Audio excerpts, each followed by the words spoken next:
Hello दोस्तों, नमस्कार। और मुझे उम्मीद है कि आप क्लास को एंजॉय कर रहे होंगे, लेक्चर को एंजॉय कर रहे होंगे। कैसी लग रही हैं आपको मेरी क्लासेस, बताइएगा ज़रूर। आज फिर एक नई लेक्चर के साथ।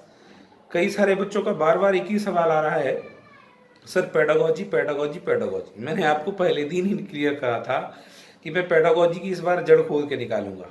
इसका मतलब समझ पा रहे, केवल क्वेश्चन से मतलब नहीं है, क्वेश्चंस कहाँ से लिए जा रहे हैं वहाँ तक को मैं बताने की कोशिश करूँगा।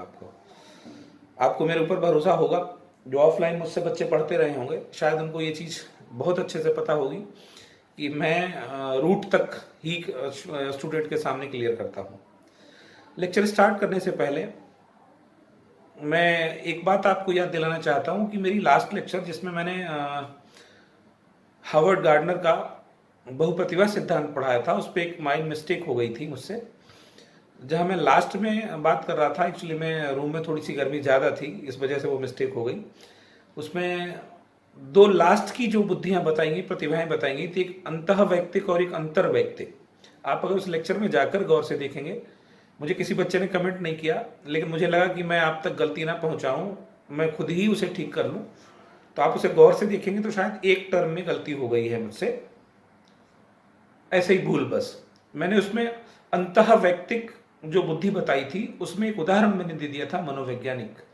अंतः वैयक्तिक स्वयं के विषय में जानने की योग्यता है, अपनी क्षमताओं अपनी कमियों को जानने की विशेषता है, तो उसमें मनोवैज्ञानिक को शामिल नहीं किया जाएगा। मनोवैज्ञानिक अंतर्वैयक्तिक में शामिल होगा, बस इतना सा है।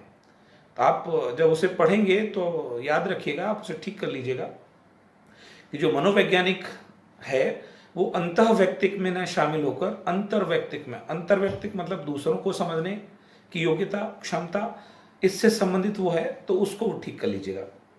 ठीक है, आज का नया सेशन स्टार्ट करते हैं हम। एकदम नई टेक्निक पर नया टॉपिक भी होगा आपके साथ, देखेंगे आप।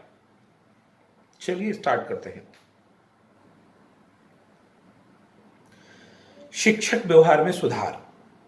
अब आप सोचिएगा, ये टॉपिक शायद आप पहली बार सुन रहे होंगे। एक पूरा टॉपिक है कि शिक्षक पेडागोजी पेडागोजी टीईटी की बात चल रही, टीचर से रिलेटेड। तो टीचर के व्यवहार में सुधार करने की क्या क्या टेक्निक्स होती हैं।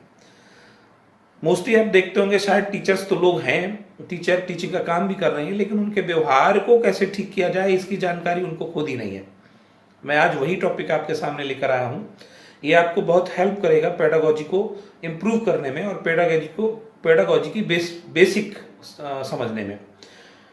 शिक्षक व्यवहार में सुधार, मॉडिफिकेशन इन टीचर बिहेवियर। आपको टॉपिक सही लग रहा होगा, ये पर्टिकुलर किससे संबंधित है, ये शिक्षक के व्यवहार में सुधार। अब शिक्षक के व्यवहार में कैसे कैसे सुधार हो सकते हैं उसके बारे में हम डिटेल स्टडी करेंगे। तो स्टार्ट करते हैं, चलिए आइए।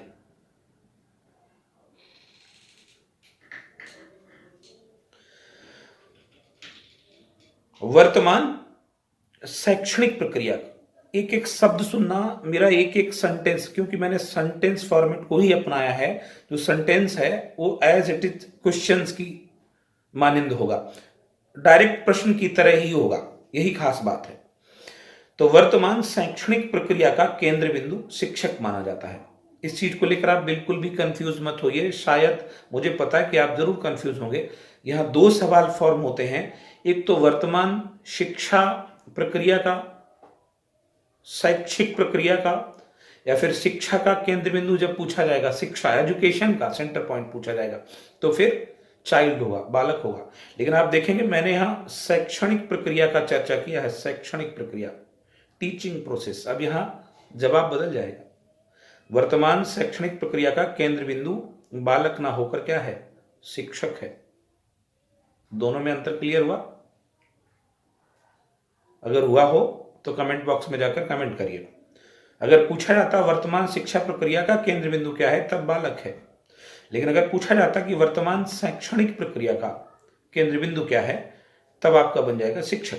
तो आई होप ये चीज क्लियर हुई होगी। अब देखेंगे शिक्षक का प्रभावपूर्ण व्यक्तित्व।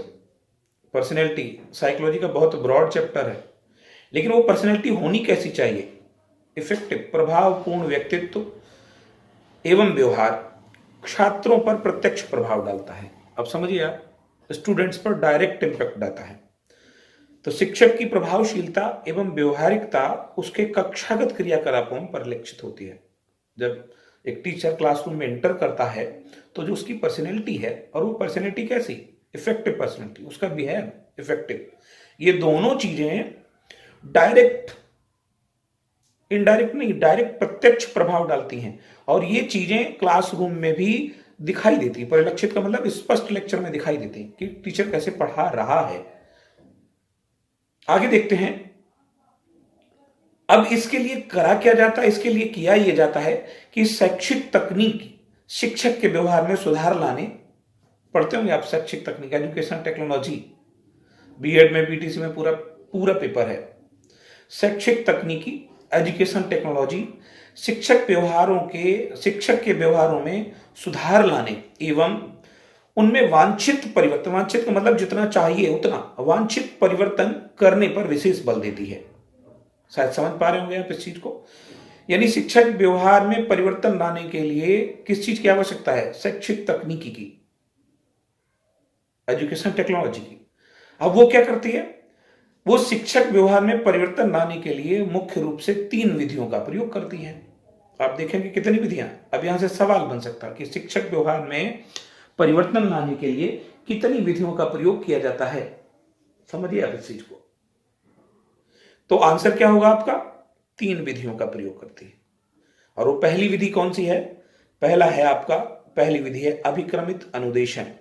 अंग्रेजी में से क्या बोलते हैं, प्रोग्राम्ड इंस्ट्रक्शन। नाम सुना होगा आपने। आज हम इनके बारे में डिटेल भी चर्चा करेंगे। दूसरा है आपका सूक्ष्म शिक्षण, माइक्रो टीचिंग। इसका भी नाम आपने बहुत सुना होगा। मेरे ख्याल से बीएड बीटीसी में मोस्टली आप लोग फाइल लिखते हैं और ये टीचिंग करते भी होंगे।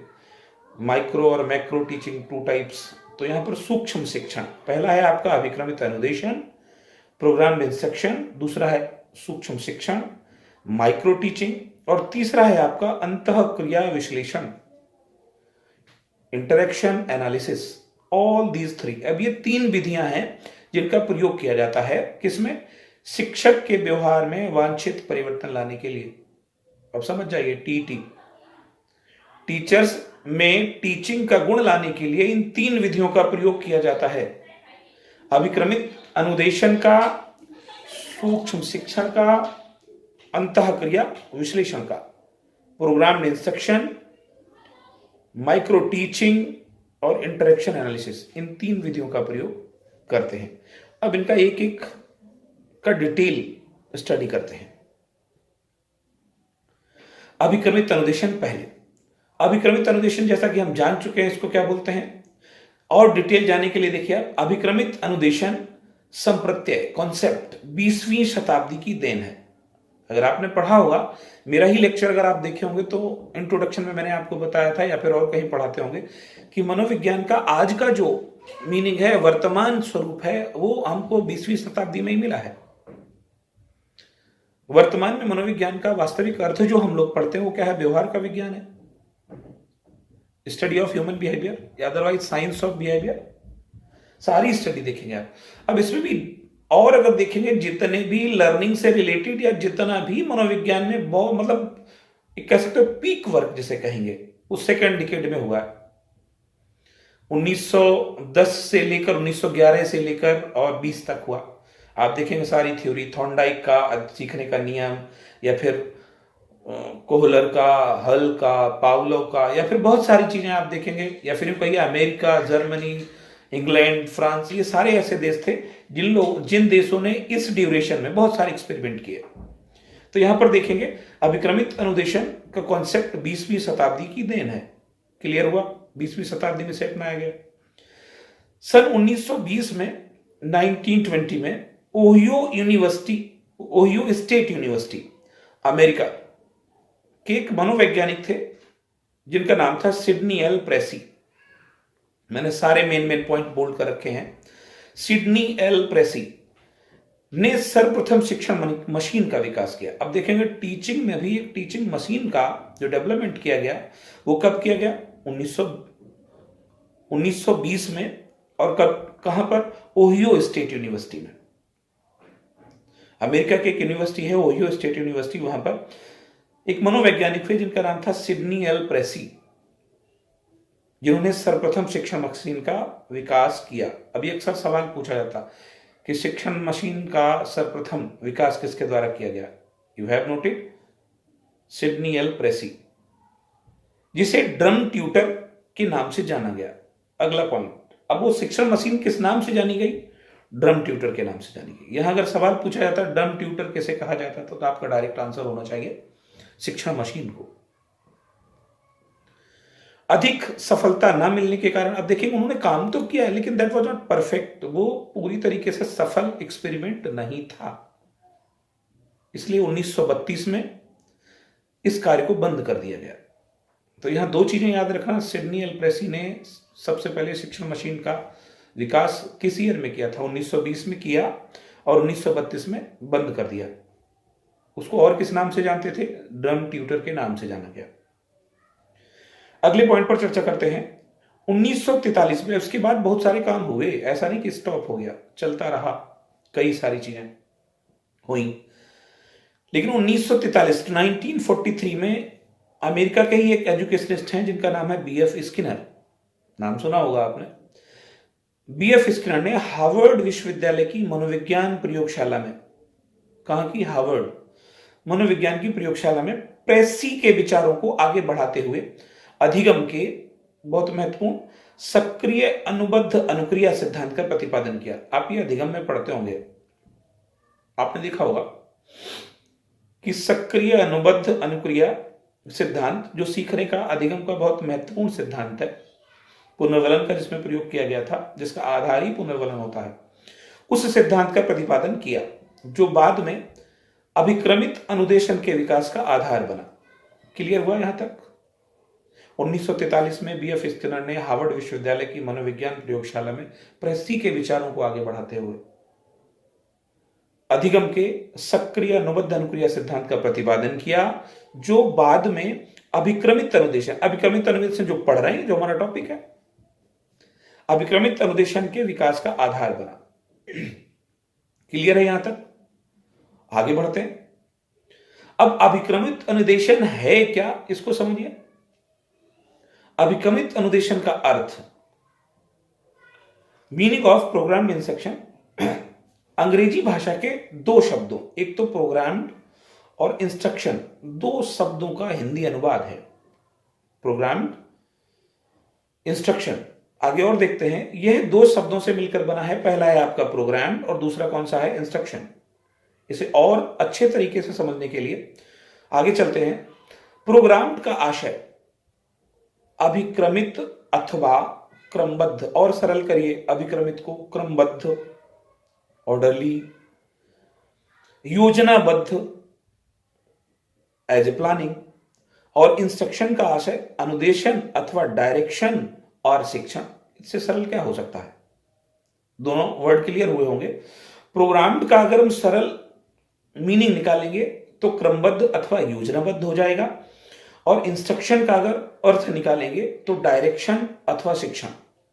अब समझिए, अगर वन वर्ड में इसे एक्सप्लेन किया जाएगा तो ये क्या हो जाएगा? ये बन जाएगा आपका क्रमबद्ध अथवा योजनाबद्ध शिक्षण, सरल शब्दों में। इसे हम कहते हैं अभिक्रमित अनुदेशन, प्रोग्राम्ड इंस्ट्रक्शन। आगे बढ़े।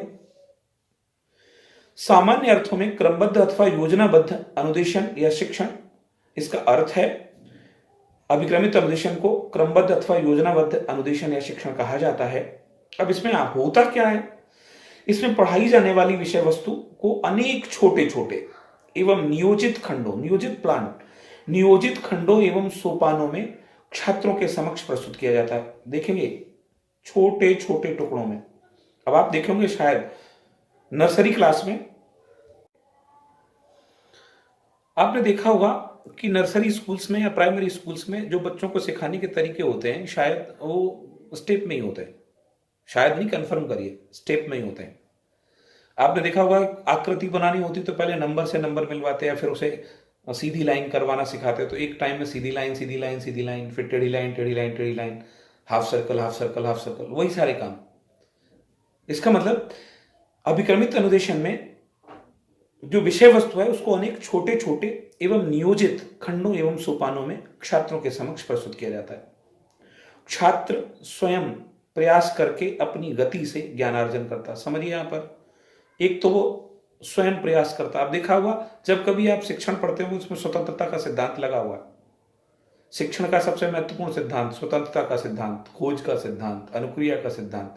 अब जितने सारे सिद्धांत आपको पढ़ाए जा रहे हैं प्रश्नों में, चाहे जहां पढ़िए, आप यहीं से देखिए, यहीं लग रहा है। छात्र स्वयं प्रयास करके अपनी गति से ज्ञानार्जन करता है और आगे भी बढ़ता है। छात्र द्वारा कृत प्रयासों से संपन्न हुए कार्य की तत्क्षण मतलब क्विक, इंस्टेंट प्रतिपुष्टि प्रदान की जाती है, फीडबैक भी दिया जाता है। छात्र कार्य करता है, तुरंत उसका फीडबैक भी उसे दिया जाता है। इससे प्रतिपल छात्र को उसकी सफलता की जानकारी भी मिलती रहती है। इंस्टेंट वो जान लेता है कि हमने कितना सीखा है। प्रतिपल छात्र को उसकी सफलता की जानकारी मिलती रहती है, जो उसके लिए काहे का कार्य करती है, पुनर्वलन का कार्य करती है, रीइंफोर्समेंट।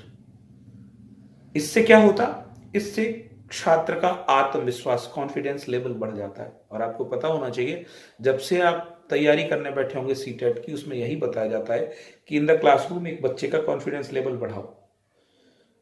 वो जो उसके भीतर है उसको बाहर निकालने का प्रयास करो, ना कि जो हमारे पास है वो थोपने की हम कोशिश करेंगे। और ये प्रोसेस बन जाता है आपका चाइल्ड सेंटर्ड, क्योंकि बच्चे सक्रिय भूमिका में होते हैं। तो यहां लगा बच्चों का आत्मविश्वास बढ़ जाता है। शायद ये चीज आपको समझ में आई होगी। चलिए अब आगे बढ़ते हैं। अभिक्रमित अनुदेशन की विशेषताएं क्या क्या होती हैं? अभिक्रमित अनुदेशन की विशेषताएं देखिए। पहला, यह पूरी तरीके से व्यक्तिगत भिन्नताओं के सिद्धांत पर आधारित होगा। आपने बाल विकास में पढ़ा होगा व्यक्तिगत भेद का सिद्धांत, व्यक्तिगत भेद का नियम। व्यक्तिगत भेद क्या कह रहा है? कोई भी दो बच्चे एक समान नहीं होते हैं, चाहे वो एक ही मां बाप की संतान क्यों ना हो। क्लियर? यानी हर बच्चा दूसरे बच्चे से अलग है। कौन मानता है? मनोविज्ञान मानती है। मनोविज्ञान ये कहती है कि कोई भी दो बच्चे एक समान नहीं होते हैं। इस आधार पर अभिक्रमित अनुदेशन कार्य कर रहा है। व्यक्तिगत भेद का सिद्धांत लगा। यह पूरी तरीके से व्यक्तिगत भेदताओं के सिद्धांत पर आधारित है। क्या? अभिक्रमित अनुदेशन छात्रों को स्वयं अपनी गति से सीखने, स्वयं करके सीखने का सिद्धांत लग गया। सीखने एवं उन्नति करने का अवसर प्राप्त होता है। स्वयं करता है, करके सीखता है। कौन सा दूसरा सिद्धांत लगा है शिक्षण का? स्वतंत्रता का सिद्धांत। विषय वस्तु के अधिगम में छात्रों की जिज्ञासा सतत बनी रहती है। जिज्ञासा का सिद्धांत। जब वो स्वयं करके सीख रहा, उन्नति उसे मिल रही है, तो जिज्ञासा भी बनी रहती है उसे। और लास्ट है, व्यक्तिगत ढंग से अधिगम की स्वतंत्रता रहती है और पुनर्वलन प्राप्ति से त्रुटियां कम हो जाती हैं। पुनर्वलन सिद्धांत लगा, इससे उसकी त्रुटियां, उसकी गलतियां कम होती रहती। समझ में आया होगा आपको क्या है विशेषता अभिक्रमित अनुदेशन का? पहला है जो सबसे महत्वपूर्ण है, सीटेट में पूछा जा चुका है। पूछा क्या जा चुका है? यहीं से सारे सवाल बनते हैं जहां पर लोग आपको पढ़ा रहे हैं। यह पूरी तरीके से व्यक्तिगत विभिन्नताएं क्लियर हुआ। छात्रों को स्वयं अपनी गति से सीखने, उन्नति करने के अवसर प्राप्त होते हैं। विषय वस्तु के अधिगम में छात्रों की जिज्ञासा सतत कंटिन्यू बनी रहती है। व्यक्तिगत ढंग से अधिगम की स्वतंत्रता रहती है और पुनर्वलन प्राप्ति से त्रुटियां कम हो जाती हैं। क्लियर हुआ? चलिए आगे बढ़ते हैं।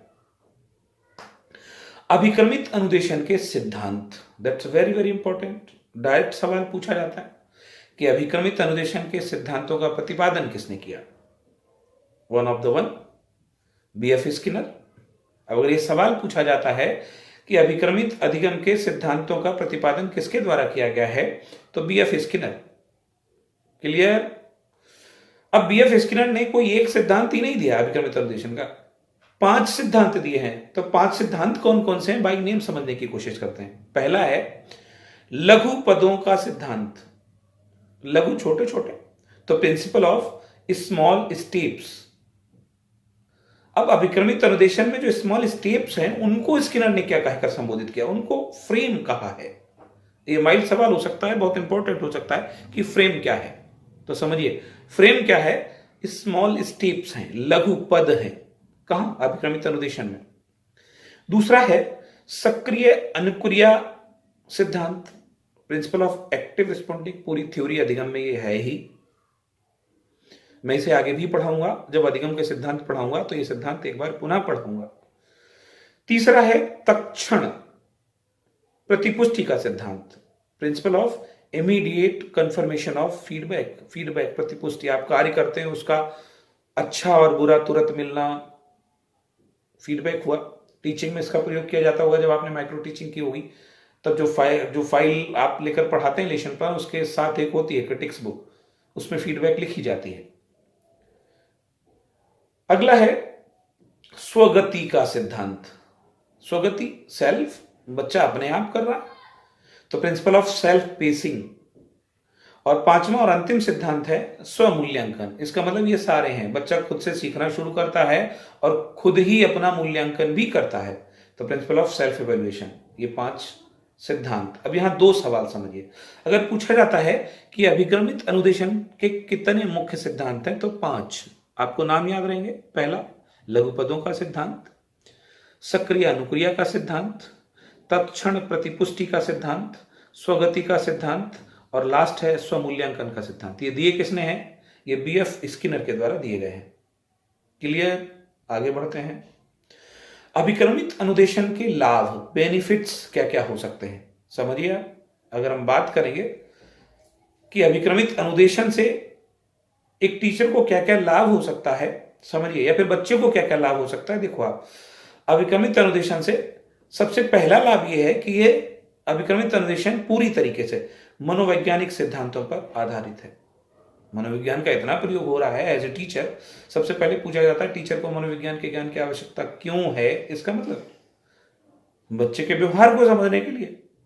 अगर वो बच्चे के व्यवहार को समझ पाएगा और अच्छी तरीके से समझ पाएगा तो शायद अच्छे तरीके से वो टीचिंग कर पाएगा।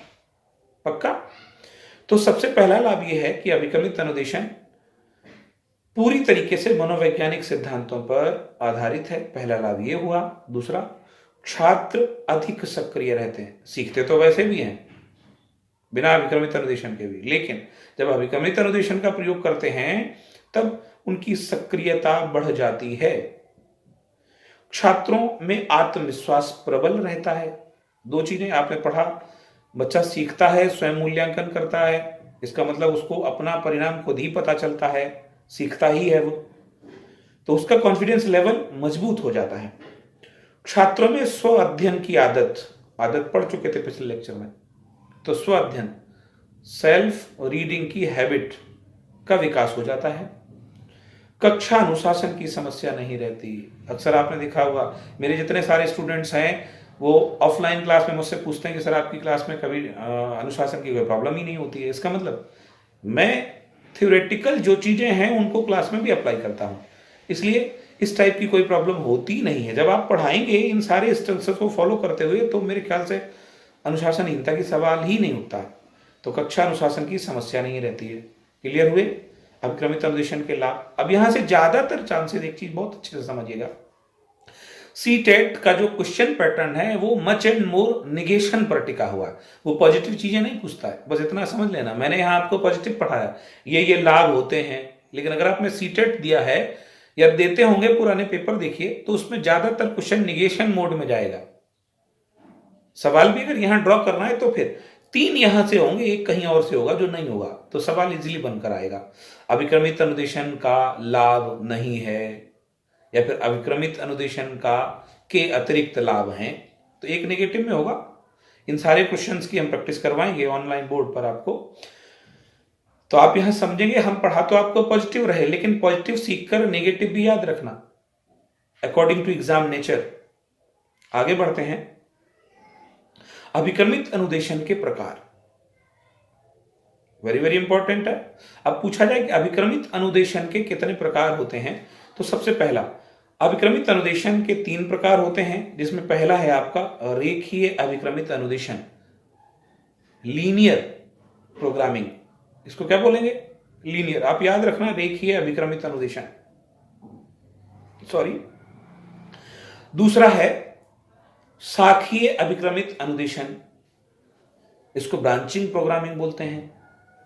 और तीसरा है मैथमेटिक्स नहीं, ये निगेशन में जा सकता है, इसलिए मैथेटिक्स प्रोग्रामिंग। तो मैथेटिक्स अभिक्रमित अनुदेशन। अगर पूछा जाता है अनुदेशन के कितने प्रकार होते हैं, तो अनुदेशन के 3 प्रकार होते हैं। पहला कौन सा है? रेखीय है, दूसरा साखीय है, तीसरा मैथेटिक्स। ठीक, एक एक को देखते हैं इसमें जहां से सवाल पूछे जा सकते हैं। रेखीय में क्या होता है? रेखीय से अगर संबंधित कोई सवाल बनेंगे तो क्या क्या बन सकते हैं? पहला, रेखीय अभिक्रमण को और किस नाम से जाना जाता है? तो रेखीय अभिक्रमित को श्रृंखला अभिक्रमण और बाह्य अभिक्रमण, एक्सट्रिक्स प्रोग्रामिंग भी कहा जाता है। तो 2 नाम और याद रखिएगा। अगर पूछा जाए रेखीय को और किस किस नाम से जानते हैं, तो एक तो श्रृंखला होगा और बाह्य अभिक्रमण। और अगर ये दोनों समझ में नहीं आए तो अंग्रेजी वाला टर्म याद रखिए, एक्सट्रिक्स प्रोग्रामिंग भी कहा जाता है। इसका विकास, दूसरा और बहुत महत्वपूर्ण, इस अभिक्रमण का विकास 1954 में 1954 में किसके द्वारा किया गया? बीएफ स्किनर के द्वारा किया गया। दोनों पॉइंट क्लियर है? बस इस लेवल में यहीं तक सवाल जाएगा। आप पूछेंगे आगे क्यों नहीं जाएगा? अगला लेवल बहुत टफ है और वो आपके पीजी लेवल के एग्जाम में जाता है। जो यूजीसी नेट वगैरह होता, सीबीएसई नेट होता, उसमें इसके डीप सवाल पूछे जाते हैं। आपके C TET, UP TET, super TET तक के लिए बस यहीं तक के सवाल होंगे। तो यहां याद रखेंगे, रेखीय अभिक्रमण को 2 और अन्य नामों से जाना जाता है, श्रृंखला अभिक्रमण और बाह्य अभिक्रमण। दूसरा पॉइंट है इससे रिलेटेड कि इसका विकास 1954 में किसके द्वारा किया गया? बीएफ स्किनर के द्वारा किया गया। ओके, आगे बढ़ते हैं।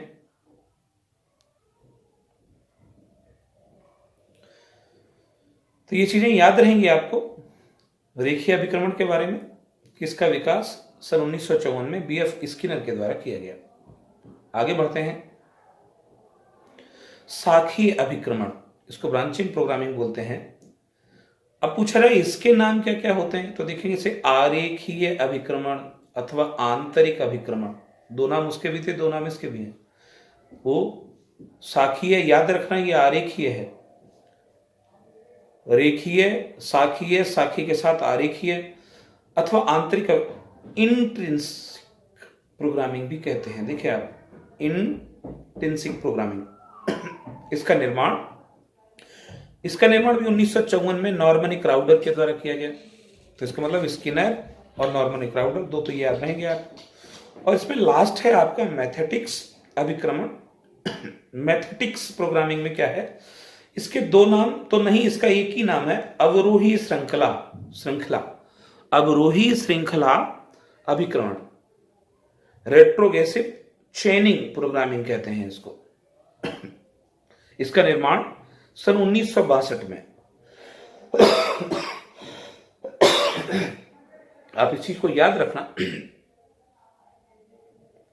इसका निर्माण सन 1962 में थॉमस एफ गिलवर्ट के द्वारा किया गया। आई होप यहां तक कोई प्रॉब्लम नहीं होगी। मैं बार बार आपसे कहता हूं, अगर किसी भी डाउट को आपके मन में कोई डाउट आता है, मुझसे कोई गलती हो जाती है, तो निसंकोच आप कमेंट बॉक्स में दीजिए। मैं उसे अगले लेक्चर में, अगले वीडियो में इंप्रूव करके आप तक पहुंचाऊंगा। किसी भी तरह से गलती नहीं होनी चाहिए, क्योंकि मैं समझता हूं आपकी एग्जाम के लिए एक एक नंबर महत्वपूर्ण है। राइट, चलिए आगे बढ़ते हैं। इससे रिलेटेड 10 महत्वपूर्ण क्वेश्चन का सेशन है, वो भी पूरा कर लेते हैं। क्या क्या क्वेश्चन इससे बनते होंगे या बन सकते हैं। वैसे तो मैंने वही क्वेश्चन उठाए हैं जो बने हैं एग्जाम में। पहला क्वेश्चन देखते हैं। शिक्षक व्यवहारों में सुधार लाने एवं उनमें वांछित परिवर्तन लाने पर विशेष बल देती है। सवाल, शिक्षक व्यवहारों में सुधार लाने एवं उनमें वांछित परिवर्तन, वांछित जैसा हम चाहते हैं, तो यहां शिक्षक व्यवहार में सुधार लाने और उनमें वांछित परिवर्तन लाने पर विशेष बल देती है। ऑप्शंस आर, पहला है शिक्षण मनोविज्ञान, दूसरा ऑप्शन है बुद्धि परीक्षाएं, और तीसरा ऑप्शन है शैक्षिक तकनीकी, और चौथा ऑप्शन है अधिगम स्थानांतरण। अगर आपने पीछे पढ़ा होगा तो आई होप आप आंसर कर पाएंगे इसका। आंसर कीजिएगा अपने आप से। चलिए मैं बताता हूं, शैक्षिक तकनीकी, सी सही है। क्लियर हुआ? आगे बढ़ते हैं अगले प्रश्न पर। शिक्षक व्यवहार में परिवर्तन लाने के लिए प्रमुख रूप से कौन सी विधि का प्रयोग किया जाता है? अब देखेंगे आप, लगभग उसी पैटर्न पर बदला हुआ सवाल है। अगर आप देखेंगे एक्चुअल सवाल ही है ये जो एग्जाम्स में आए हुए हैं। शिक्षक व्यवहार में परिवर्तन लाने के लिए प्रमुख रूप से कौन सी विधि का प्रयोग किया जाता है? अब यहां क्या पूछा जा रहा है? यहां पर विधि पूछी जा रही, मेथड पूछा जा रहा है। तो आप देखेंगे, पहला है आपका अभिक्रमित अनुदेशन, दूसरा है सूक्ष्म शिक्षण, तीसरा है अंतःक्रिया विश्लेषण। पढ़ चुके हो, तीनों विधियां हैं। तो उपरोक्त सभी, D is right answer. Clear? चलिए आगे बढ़ते हैं। वर्तमान शैक्षणिक प्रक्रिया का केंद्र बिंदु है। क्वेश्चन नंबर 3, वर्तमान शैक्षणिक प्रक्रिया, ये मैं आपको समझा चुका हूं। शैक्षिक प्रक्रिया और शैक्षणिक एक लेटर का अंतर है, सवाल के जवाब बदल जाएंगे।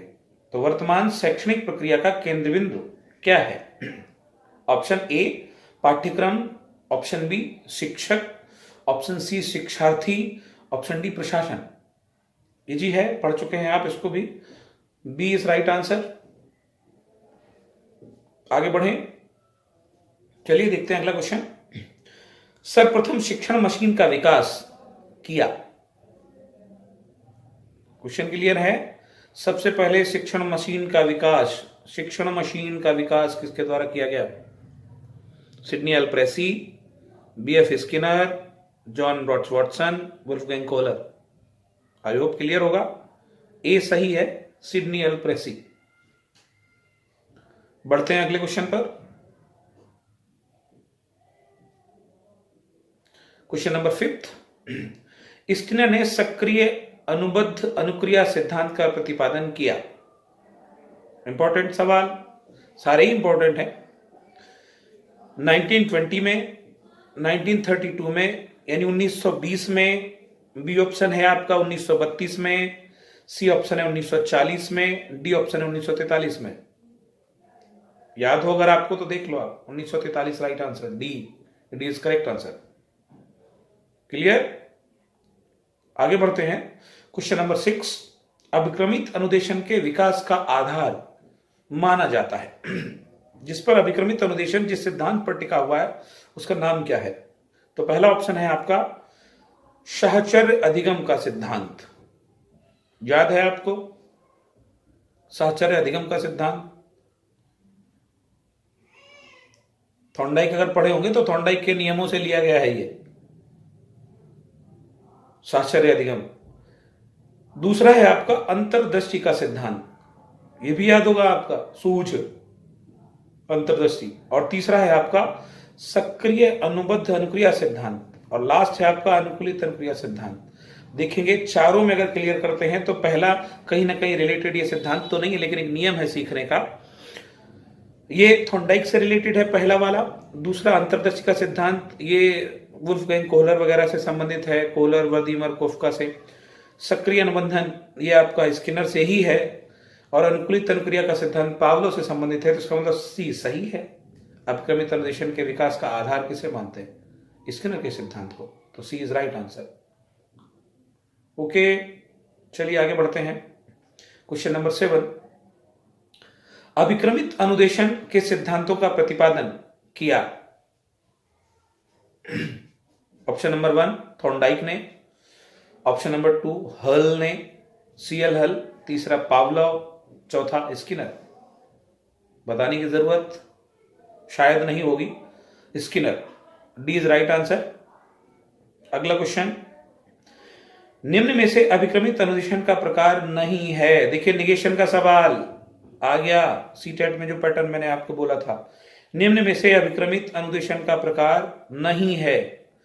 साखीय, रेखीय, गणितीय, मैथेटिक्स। तो आपको पता साखीय है, रेखीय है, मैथेटिक्स है, सी नहीं है गणितीय।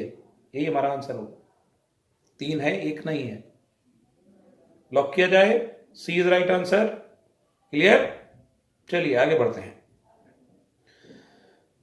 क्वेश्चन नंबर 9, स्किनर द्वारा विकसित किया गया अभिक्रमित अनुदेशन का प्रकार श्रृंखला अभिक्रमण, आरेखीय अभिक्रमण, अवरोही श्रृंखला अभिक्रमण, मैथेटिक्स। ए इज राइट आंसर, श्रृंखला। क्लियर?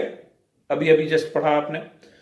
और लास्ट क्वेश्चन है आज के सेशन का, साखी अभिक्रमण का निर्माण किसने किया? अगर नाम से आप देखेंगे, श्रृंखला आपका स्किनर के द्वारा है और साखी किसके द्वारा है? नॉर्मन क्राउडर के द्वारा है। ये थे आपके आज के 10 सवाल, 10 क्वेश्चन। आई होप आपको सेशन पसंद आया होगा। पुनः आप सबको थैंक यू। आपसे बस इतना कहना है कि आपको वीडियो लाइक करना है, शेयर करना है। ये तो आप कर ही रहे हो, एक काम और करिएगा कि आप वीडियो पूरा देखिए। पूरा देखने से ही आपकी कॉन्सेप्ट अंडरस्टैंडिंग पूरी होगी और तब आप पेडागोजिकल तक पहुंचेंगे, पेडागोजी के कॉन्सेप्ट तक। और मैं आपसे बार बार कहता हूं कि आप कतई परेशान मत होइए। हम इस बार पेडागोजी को बेसिक से पढ़ाना शुरू कर रहे हैं। इसका मतलब समझ पा रहे हो आप? कंप्लीट डायग्नोस्टिक होगा यहां पर। और आपसे कुछ कहना नहीं है। आप लोगों के कमेंट पढ़कर बहुत अच्छा लग रहा है। उम्मीद करता हूं कि मेरी हर क्लास आपको 9:30 बजे मॉर्निंग में मिलेगी। बहुत सारे बच्चे बहुत सारे क्वेरीज कर रहे हैं, तो 9:30 बजे आप तैयार रहिएगा क्लास को डेली पढ़ने के लिए। और जहां पर आपको समझ में नहीं आता है, आप लगातार अपने कमेंट बॉक्स में हमें बताते रहिए। मैं उन सारी प्रॉब्लम्स को दूर करने की कोशिश करूंगा। मैं कह चुका था पहले से ही आपको कि लॉकडाउन में अनलॉक करते हैं अपनी स्टडी को, तो I have just do it. मैंने ये कर दिया है।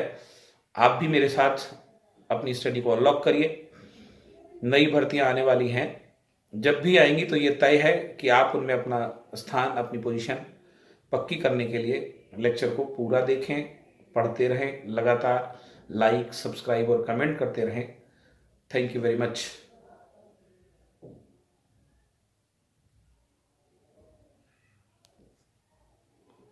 चलिए, एक बात और आपसे कहनी मैं भूल गया था, वो भी आपको पूरा कर रहा हूं कि मैं ये जानना चाहता हूं कि कितने